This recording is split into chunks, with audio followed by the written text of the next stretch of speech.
baby. Ano Hello. masasabi mo sa akit na to? Minor ba siya? Minor lang naman. 1 to 10, ilan siya? 5? Ay, 5! Set niya, yabangan ka sa... Ay, laki, ilan? 1 to 10, ilan? Hello. Kita ba ako? Ayun. Ano ba? 1 to 10, ilan? 1 to 10? Mga 3. 3 lang. Hala! Set! Pinapanda rin tayo ng dalawa.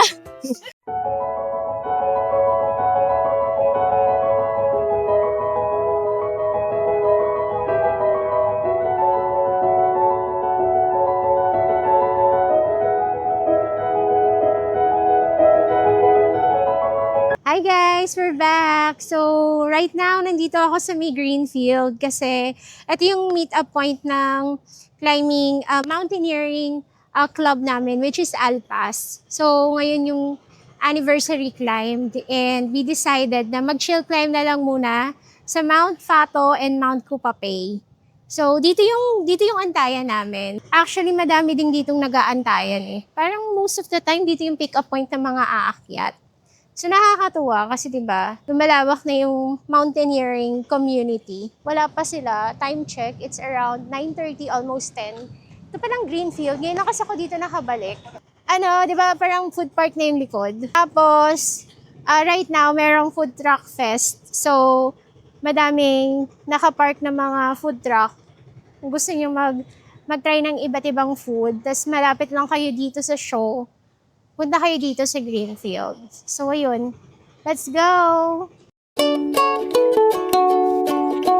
Friday kami umalis ng Manila, diba?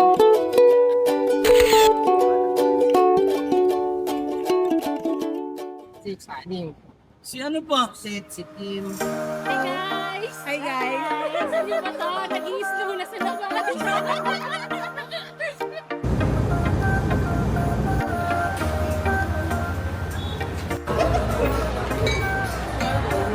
Good morning, guys! Time check. It's almost 6 o'clock. Stop over muna para magkape. Tolerable naman yung lamig dito. Kasi nga, di ba sa Manila, sobrang init. So, dito sa part na to ng Baguio, malamig siya pero tolerable. Hindi naman kailangan mag-jacket. Nagkakape muna kami dito sa Ace 23 lunch. Nakatawag tayo nun, di ba? Tapos sabi ko, muna kayo sa ticket tayo. Nakasunod ako.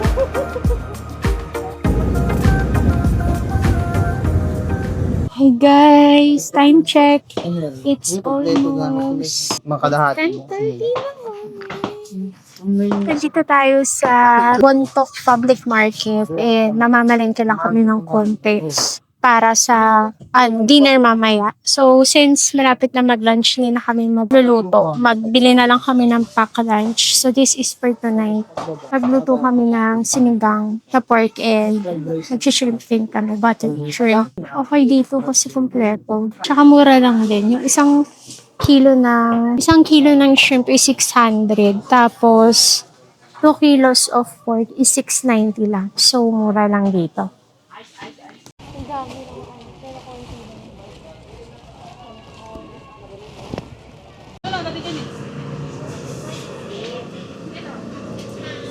Anong purpose ng renta? Parang renta car or day ka na? Guys, we're here na. So, ito yung homestay. Yung may fireplace. Tapos kitchen, yung restroom, tapos malamig dito kasi diba dun sa part na palengke kanina, sobrang lamig. Dito ano siya, malamig. Tapos, ito yung lutuan. Kompleto din. Tapos, tingnan natin yung taas. Bibili nyo mo? Nice. Uy, ang ganda. Oh, ang daming rooms. First room, may CR din. Yung first room, second room, I think first solo lang to. Third room, to malaki. O, diba? Tapos, may view din dito. Nice. Ayan yung view. Tignan pa natin, may isa pa sa taas. I think pang group to eh. Hindi daming kwarto dito. Galing mo. Turn pa dito. Tapos may chill place din siya. Paglabas nyo, di ba? That's the view.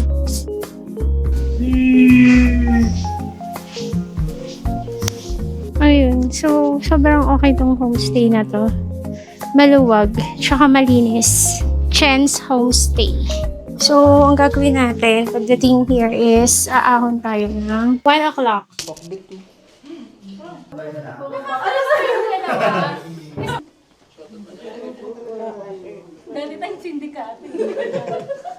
May tungkod dyan kay Susi nung gumagamit. Yan, pwede manghiram dito ng ng sticks.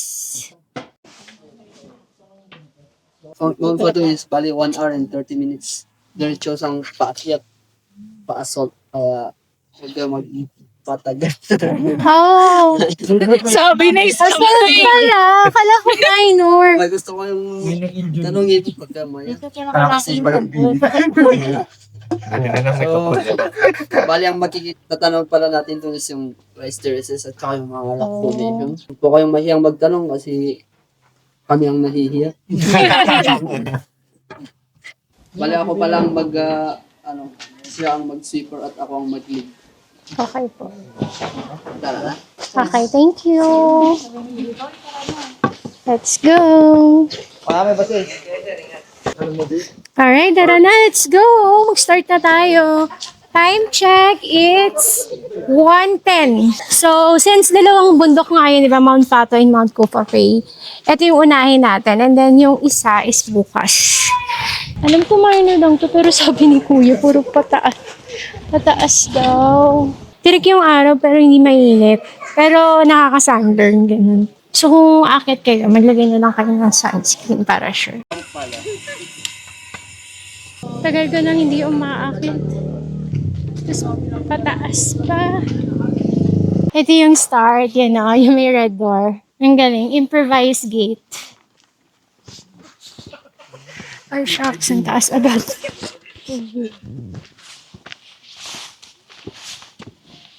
Ayan, hindi na masyado mainit dito. Covered na.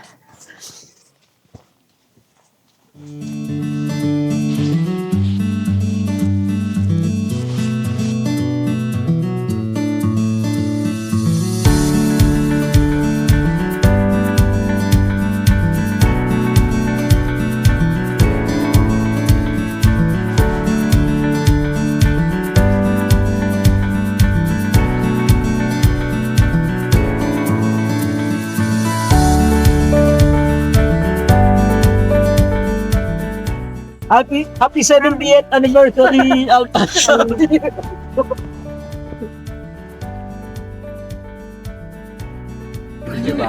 Thank you po. Baba na tayo. Tomorrow ulit.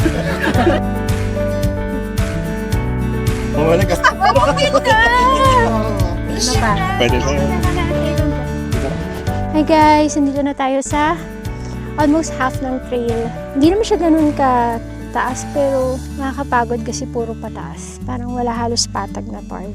Pero maganda yung view along the way. Alright, si Ken yung sweeper natin. Tapos meron nang nauuna. Ang lakas niya ni Ken. Hindi hinihingal. Minamani lang niya to. Dito rin ba yung daan ng pababa? Oh, same lang. Okay. Almost done. Ilang minutes na lang. Patapos na. And then, pababa na tayo. In a few minutes. We're finally here. Ayan na. Mount Fato. So, sa pacing namin, 1.5 hours. Paakyat. Partida marami na kami ng pahinga. What more pa yung kung talaga ang lakas nyo umakyat. Baka kaya nyo lang to ng 45 minutes. Nice. Congratulations, Isid!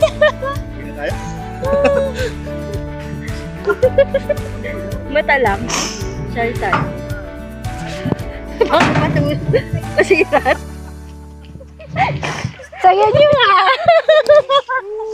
Pababa na tayo maya-maya. So, kamustahin muna natin yung mga kasama natin. Andy, ano Hello. masasabi mo sa akit na to? Minor ba siya? Minor I-rate mo siya lang naman. 1 to 10, ilan siya? 5? Ay, 5! Saan niya yabangan ka sa... Ay, Lucky, ilan? 1 to 10, ilan? Hello. Kita ba ako? Ayun. Ano ba? 1 to 10, ilan? 1 to 10? Mga 3. 3 lang. Hala! Sis! Pinafanda na tayo ng dalawa. Magsasabi tayo ng totoo, ah. Magsasabi tayo ng totoo. Sige, ako muna. 1 to 10, I think it's 8. Siguro sa akin mga 6 or 7. Parang 9. Actually, hindi lang naman siya. Puro pataas nga lang. Puro pataas nga. Oo. Tama si Seth. Maikli lang kasi siya talaga. Yung wala kasing hinto, no? Puro akyat. Pero kung i-compare to sa iba, maikli lang talaga. Like sa tarak, gano'n. Kaso kasi walang hinto yung akyat. Parang nabigla tayo, Seth. Kasi last year, hindi naman tayo umakyat. Diba? Relax lang tayo. Parang 2 years na kasi kaming walang akyat. So, medyo nabigla kami. Ay, diba? Sobrang trick ng araw. Mapagpa-picture lang. Dito kami sa may ibabaw ng bato. Gusto nyo mapapicture sa monolith. May akitin lang kayo na very light. Tapos, ayun. Tapos may isa pa nga dito mas mataas. Kaso ayoko na. Nalulula na ako.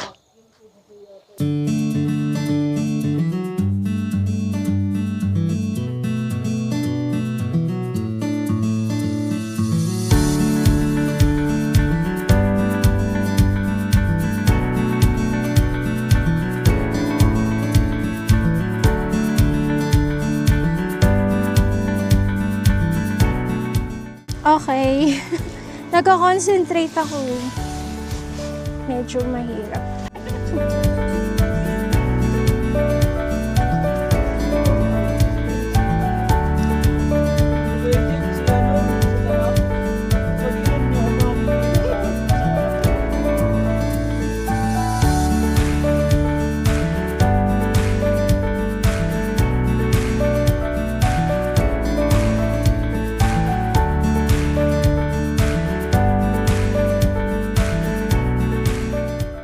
Kinuha namin yung paakyat ng 1.5 hours. Pero kapag sobrang lakas yung umakyat, kaya niyo ng mga lang siguro 35 minutes lang. So ngayon pababa na tayo. Pag pababa, diba, mas mabilis. So feeling ko kaya ko to ng mga 1 oras lang. Sobrang tirik yung araw dito.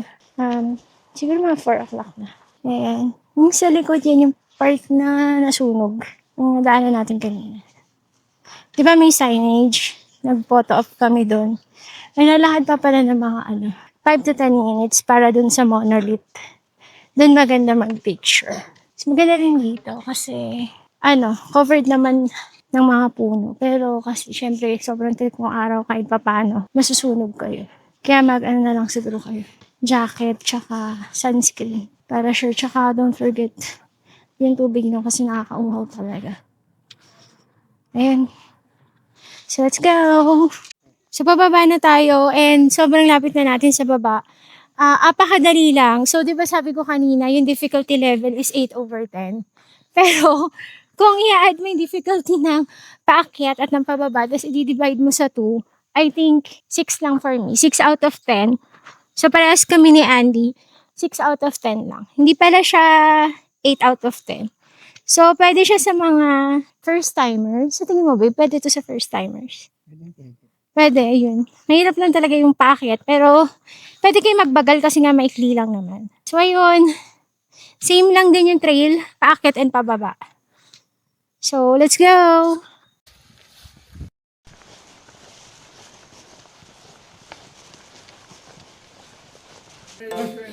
Si Wally.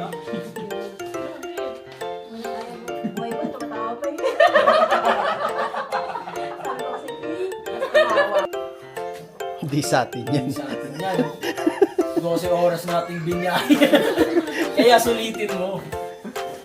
Hello! Magluluto tayo ngayon ng dinner. Gawa tayo ng sinigang. Sinigang na pork. Pero ang mura ng gulay. Tingnan nyo, pakadami nitong kangkong. Nga pala, yung pagbaba, parang mga 30 minutes lang namin tinapos. Or 40. Medyo mabagal ako. ito palang lugar na to. Na-amaze ako. 1 hour na lang pala. Sagada na. So imagine, sobrang layo pala nito. Kaya pala sobrang ganda ng mga rice terraces. Di ba yung Sagada, sobrang siya. Sobrang layo kapag binyahe. Pero worth it kasi para kang nasa, yun ibang klase yung community doon. So sana once in a life, try niyo pumunta ng Sagada.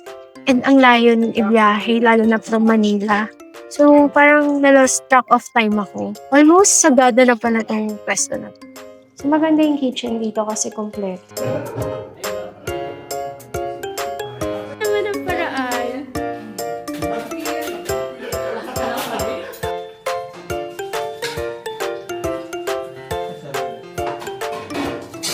Birthday! Happy birthday!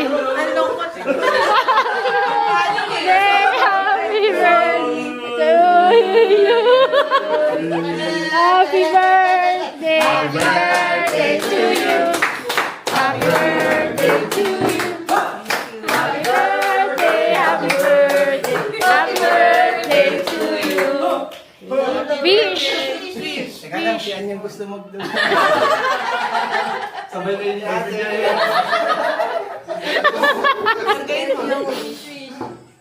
Sundihan nyo na lang ulit para dun sa bata. Kahit kanina niya pa nakita yung Yay! Kainan na! Okay guys. Lights off at 10 o'clock. So, tulog na tayo. Good morning! So, mag-start na tayo mag-trek. Time now is 4:30 and eto na yung mga kasama natin. And may dala kami mga headlamp kasi madilim pa. Alright, so let's start na our trek. Marami pa tayong energy kasi pa-start pa lang. So yung weather dito is sakto lang, tolerable yung lamig and kaya ng jacket lang kahit walang heat tech. So yun sila. Nasa 5:15 na tayo. 45 minutes na tayong umaakit. Yung trail, madali lang siya. Puro pa-assault. Tapos may patag na very light. Tsaka komportable pag ganitong oras kasi malamig. O diba? Pa-sunrise na. Ang ganda. Sobrang ganda. Itong part na to. Kung makikita nyo lang, nakaka-relax. So, paano to? Taas. Mahirap kapag maikli yung binti. Yan.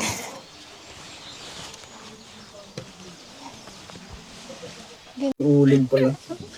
Ba't ka bumalik, Dave? Okay, tayo mo ko cellphone pang down. Tama kami.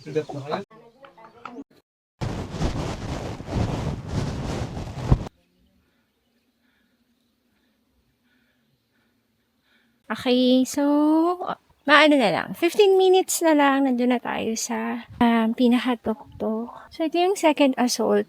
Kung i-compare to dun sa kahapon, mas madali ito kasi hindi masyadong matataas yung steps. Tingnan nyo, ito lang siya. Ayan lang, ganyan lang siya. Yung gradual lang yung niya, pag paakyat niya. Ayan. Tsaka ang ganda ng view dito. Ha? Ganda, nakaka-relax. Tsaka maluwag. Okay, hindi na tayo sa may patag na part. Yung unang bundok, pagdating namin dito sa Benguet, umakyat kami agad. And then, nagpahinga kami after. So, natapos kami mga 4:30. Tapos, pahinga dinner. And then, natulog na. Tapos, nag-start kami ng 4:30 a.m. It's April, di ba? Sobrang init sa Manila eh. Summer. Kaya siguro dito, sa part na to ng Benguet, malamig pa rin, pero tolerable. Kasi parang summer nga ngayon, di ba? Summer din sa kanila. Okay na kahit hindi kayo mag-heat tech. Pag itong month. Pero mag-jacket din kayo. Tapos, yung tips ko lang siguro, doon sa una kasing yung Mount Pato, puro talaga kasi siya hagdan na matataas. So, hindi kayo pagod. Pero ang sakit sa tuhod. So, try nyo as much as possible. Nakapahinga kayo. Well-rested kasi lalo na ng pababa, yung pag-nginig ng tuhod. Yung kaya ng pagod, pero yung tuhod. Syempre, depende na rin sa age. Pero mas okay yung prepared kayo. Tsaka of course, water. Maigdi lang naman to. So, kaya na siguro yung isang 1 liter or less. Kasi maikli lang naman. Tapos, may mga parts na slippery yung slope. So, yung sapatos na isusuot nyo, make sure na hindi madulas. Yun lang naman. Tsaka headlamp. Kasi kung the following day, normally, yung mga climber, umalis sila ng 4 a.m. Dami nga kaming kasabay kanina. Kaya don't forget your headlamp. Hindi talaga kaya na walang flashlight. And kung hawak niyo naman is yung cellphone nyo, medyo mahirap kasi yung unang part talaga, ano siya, palayan. So, ang kitid nung dadaanan. Pag nagkamali kayo ng steps, hindi naman sobrang sakit yung babaksakan nyo, pero basa. Kasi nga, palayan. Ganda ng view. Ay, oo. Ang ganda dito, pakita ako. Uy, ang ganda! Ang ganda ng kulay ng mga puno. Parang autumn. Nakapop pa yun. Oo. Patag to eh. Tapos may isa pang assault na may clean na lang. Ganda dito, babe. Oh. Pwede mag-camp dito, no? Oo, tapos hindi pa malanggam. Pwede ba mag-camp dito? Hindi, bawal. Bawal mag-camp dito sa bundok, no? Maganda yung ano dito, yung pwesto. Para pinatambayan nila. Siguro yung mga taniman. Ayun kasi may nagbo-bonfire. Mga lokal. Maala ko. Tsaka hindi malanggam. Walang insekto gaano. Kaya okay.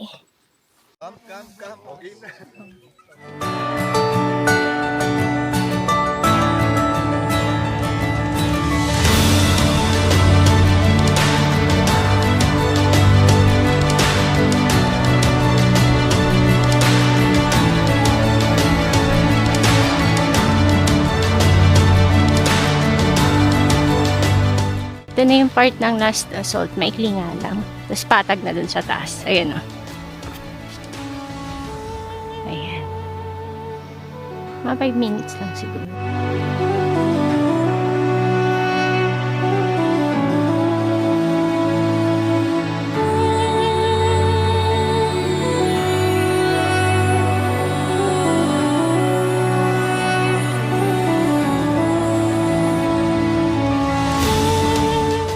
Dito na kami sa pinaka-summit. No parking. Hello, kuya. Ay, grab ko. Ang ganda. Grabe. Ayun, nandun tayo sa ayun, nakapreso na sila Alin. Amazing ng view. Na medyo nakakalula. Ang ganda. Ayun yung rise terraces. Oh, kita na dito. Ganda. We're here na. Sobrang ganda. Magda-drone shot kami.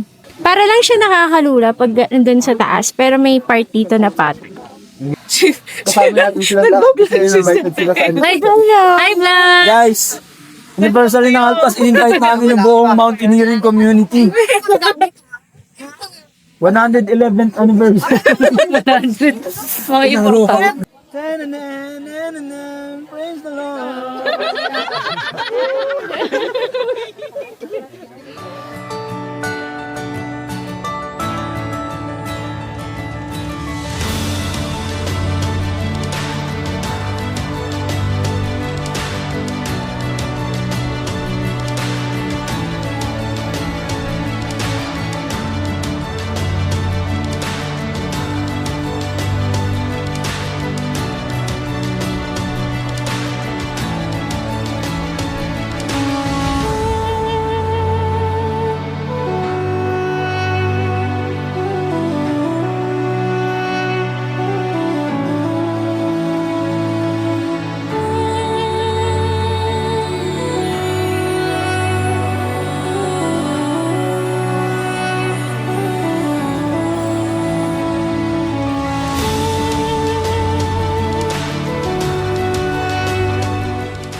Okay, nag-start kami bumaba ng 7:15. So, madali lang yung pababa.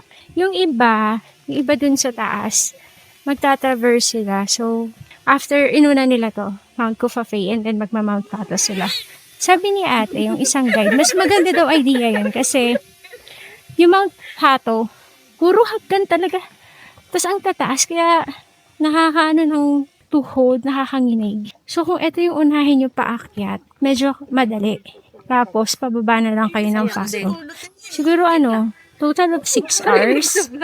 Pero kung mabilis kayo, mga 4, ganyan, kaya, or 5. Pero pag kailangan ng pahinga, siguro 6 kaya na yung 2 bundok.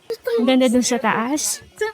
Parang yun yung pinakamagandang view ng rice terraces na nakita ko. So worth it yung pag-akit dito sa Mount Kufa-Pay. Tsaka presko sa taas. Ganda talaga. Ang hirap, paano ko ba i-describe? Puro na lang ganda yung sinasabi ko. Amazing view. Kitang-kita niyo yung rice terraces. Tapos, safe siya. Mukha lang delikado pag galing kayo, pag nakatingin kayo doon sa bandang taas. Pero pag lumapit na kayo doon sa baba, yung parang spot for photos. Safe siya kasi may malapat doon na space. Tapos madami ding nagdo-drone kanina. Ayun. So let's go.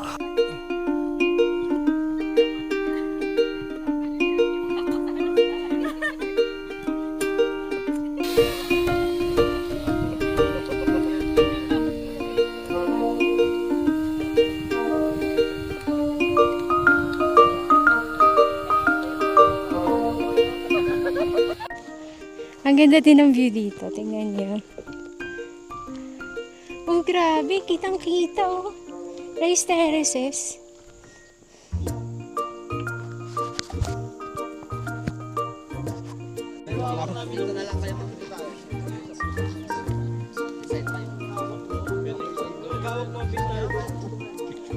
Medyo mahirap.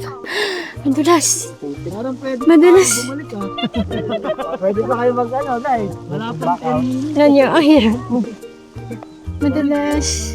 Pero mababaw lang naman yung babaksak mo. Huwag ka lang doon sa kabilang side. Ayun, mababaw lang yun.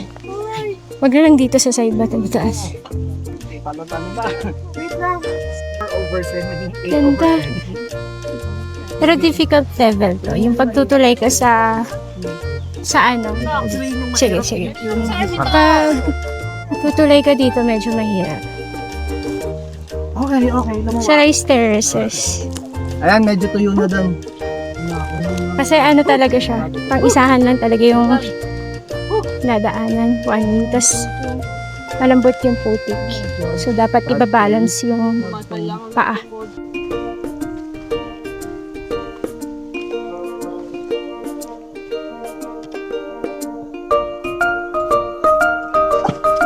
Uy! Sumasabay siya eh. Naiinip siya kanina. Doggy, naiinip siya kanina. Ang tagal daw namin.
Okay, so nandito tayo. Doon tayo 'di ba sa isang way dumaan, yung parang may close encounter sa rice terraces. So pag dito kayo dumaan, mag-a-add lang siya ng 30 minutes sa total trail time. Ito yung view. Tsaka ano dito, walang silong, talagang direct sa araw. Pero maganda to ito. Ayan o. Yung mga palay. Diba? Dati sa mga libro lang yan ngayon. In person na. Basta magbaon kayo ng water, lalo na kung dito kayo dadaan kasi ma-dehydrate talaga kayo. Siguro dagdagan mo is 1 liter or more.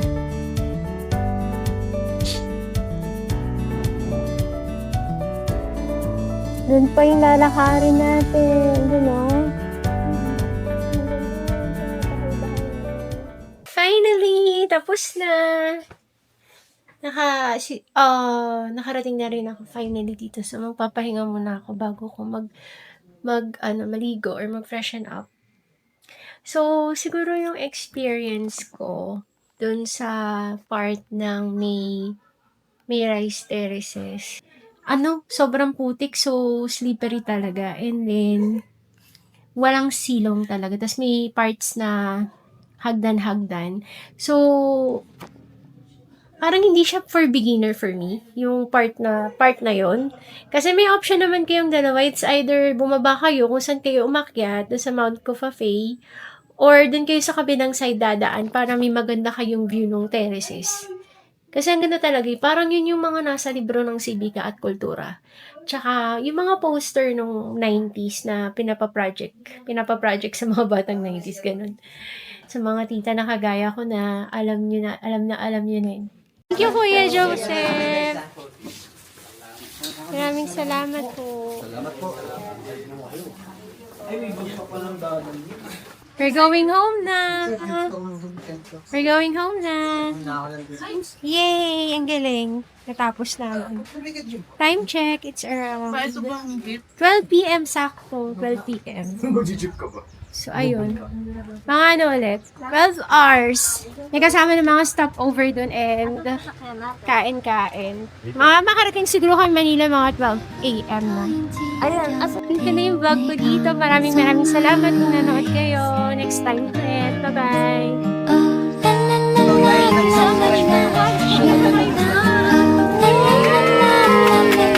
Pag-subscribe. Kailangan ilalike